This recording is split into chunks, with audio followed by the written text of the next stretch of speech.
All right, welcome to the Zipline, one of my favorite shows probably ever.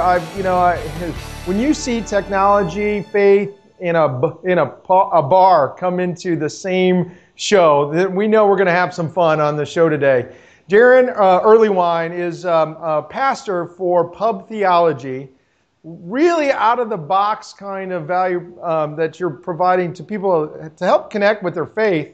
Daron, what is Pub Theology? Well, we call it Indianapolis's best party with a purpose, and we kind of took that name because people started calling it church in a bar, and we didn't really like that connotation, and so. You want to give it a little bit different name, right? Yeah. So basically, it's a night of live music, inspiration, compassion, mixed in with giveaways, and just a lot of good stuff, and allowing people to really give an opportunity to connect with Jesus outside the walls of the four walls of the church. Right. So where did this idea come from? I mean, where is the gestation of this?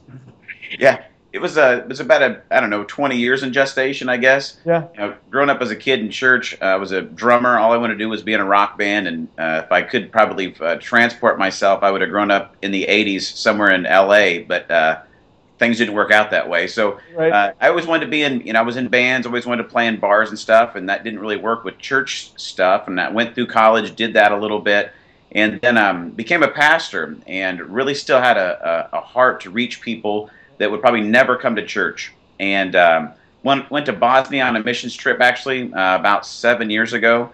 And my first time overseas, and I couldn't believe it. I saw the same kind of culture happening there that was happening all over America, and I thought, man, if we can go back to the States, put a band together, and figure out a way to own the room as far as influence in a bar setting like that, man, we could really make an impact on a lot of people's lives. And so came back and, for about a year and a half, started experimenting with being a cover band and working in some different thoughts here and there, and it just kind of evolved from there. Now, Daron, never underestimate the power of an idea whose time has come. That's the truth. Right? And so yeah.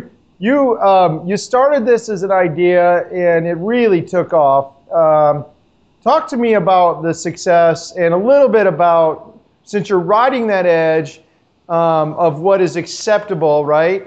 Yeah. Talk to me a little bit about that too.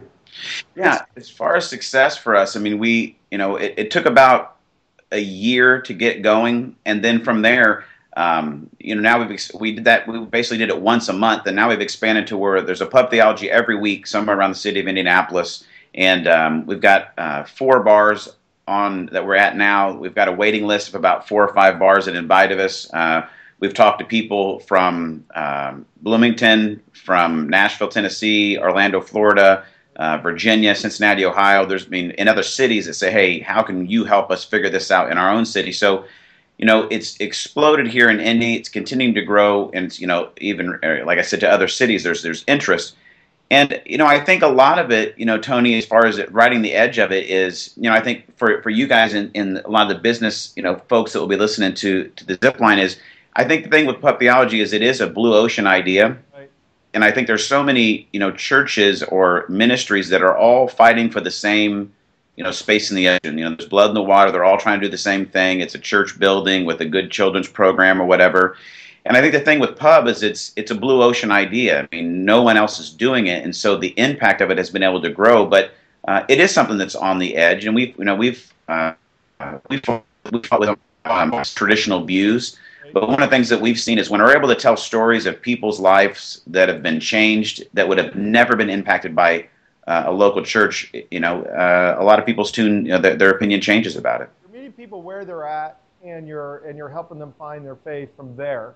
Mm-hmm. And that, I think that's what drew me to it. And I didn't actually find you there, so I don't want everybody watching the show to think the wrong things. But it's really absolving yourself of the judgment and really acting as Christ did, and going to where people are and meeting them there, and then helping them connect to where He is. Yes. And that's what I think that's powerful. I think the other thing to speak to what you were saying about Blue Ocean is, and why the overlap is on this show, is you're using technology, you're virally being pushed through social media. You're getting opportunities that are beyond even Indianapolis because of the way you're connecting to people. Yeah. And that to me is one of the most powerful things. So speak to me a little bit on that. As far as our social media and that kind of, Yeah. yeah. I mean, we're doing our best to stay as connected as we can in all those ways. I mean, using every platform that we can and really trying to build our platform. And we've had some things that have really worked as far as, crossing media outlets too. I've been able to get, every other week I'm on one of the top morning, drive radio shows here locally. Yep. And that's helped because we've actually got one of the main hosts the main host of that show that's now a guest host on our podcast. And so, we're using radio in that way, pulling it into the podcast realm, using those, pushing that out through Twitter, Facebook, using that, pushing, traffic back to our website. And it's allowed people to interact with us in that virtual way, and we're seeing now people drawn in from those outlets to the actual events. So people can experience the show online at pubtheology.com, correct? pubtheologyindy.com. pubtheologyindy.com, so they can experience the show there.